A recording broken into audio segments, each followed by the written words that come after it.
Ok, dans cette vidéo, je vais vous montrer tout mon process d'analyse, c'est-à-dire l'établissement de ma direction sur le marché jusqu'à l'entrée de mes trades. Juste avant de commencer cette vidéo, pour ceux qui veulent vraiment développer leur trading et avoir des réelles méthodes qui fonctionnent, vous avez le premier lien vers mon accompagnement qui est en description. À l'intérieur, vous trouverez des concepts qui sont beaucoup plus poussés que ce qu'il y a gratuitement sur Internet. Donc n'hésitez pas à checker ça, c'est le premier lien en description. Ok, du coup, mon process d'analyse, on va la faire sur la session de Londres, sur leur USD. Donc là, on est sur leur USD et on est en H4. Donc la session de Londres, c'est la candle H4 qu'il y a ici.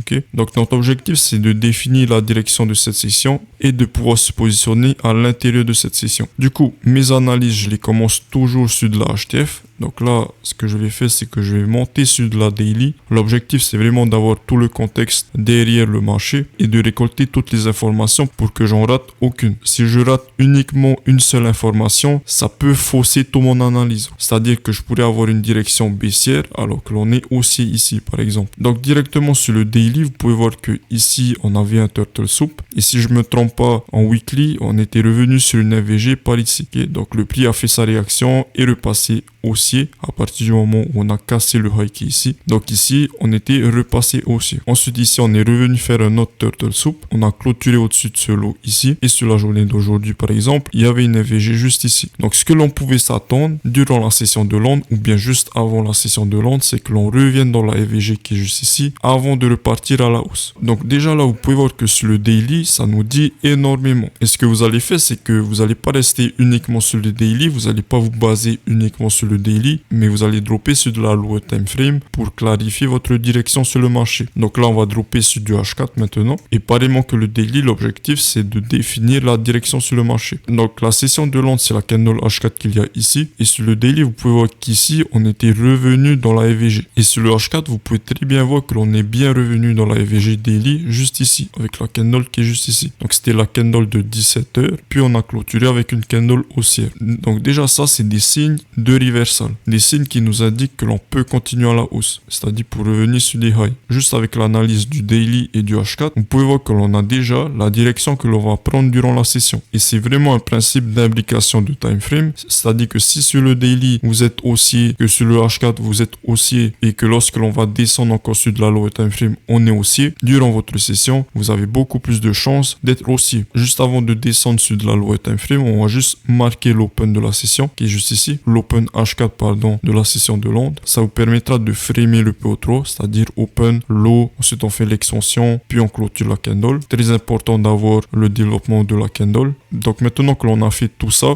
on peut dropper sur de la lower time frame. Donc là, on va descendre sur du M15. Et là, on va juste observer tous les mouvements que l'on voyait sur du H4. Donc là, avec cette candle, on est bien revenu dans la FVG daily. Le changement de structure, alors ça dépend. Mais s'il y avait une SMT avec les deux lots qui sont ici, alors le changement de structure a eu lieu ici. Maintenant, pour être sûr et certain, on aurait pris un CISD qui est par ici. D'accord, au-dessus de ce niveau. Donc l'open de la session de Londres, pour ceux qui ne savent pas, se fait à 2h UTC-4, heure de New York. Et cette heure, vous l'adaptez à votre heure locale. Donc pour être certain que l'on n'a pas une de SMT juste ici, on va regarder sur les paires qui sont corrélées à leur USD. Donc on va regarder d'abord sur le DXY. Ici, entre ces deux highs, on a fait exactement la même chose que sur leur USD. Donc il n'y a pas eu de SMT.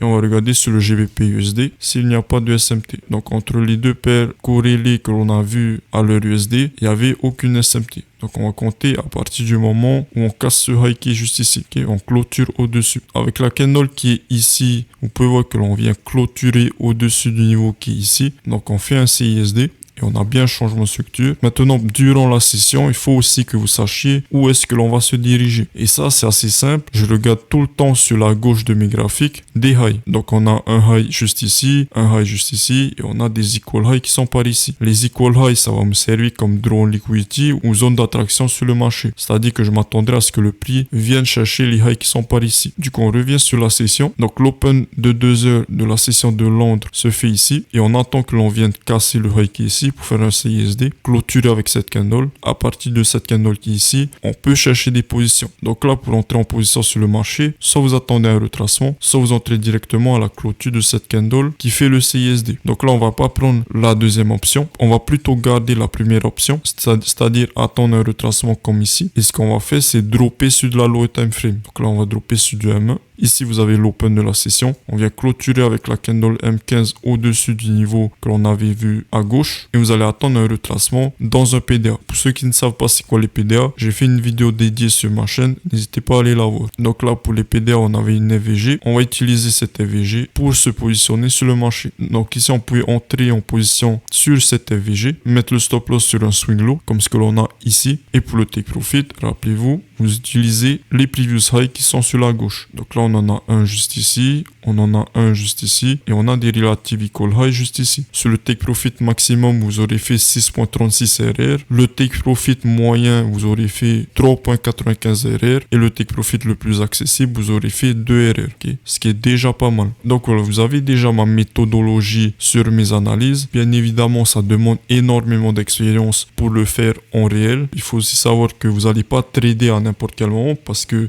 il y a des sessions où ça sera beaucoup plus compliqué à trader et ça il faut que vous sachiez l'identifier. Donc voilà, vous avez toute ma méthodologie dans cette vidéo et vous avez juste à l'appliquer dans votre trading. Encore une fois, pour ceux qui veulent accélérer le processus d'apprentissage, le processus de réussite en trading, vous avez mon accompagnement pour ça. C'est le premier lien en description. Vous aurez toutes les infos dessus. Sur ce, je vous souhaite un bon trading à tous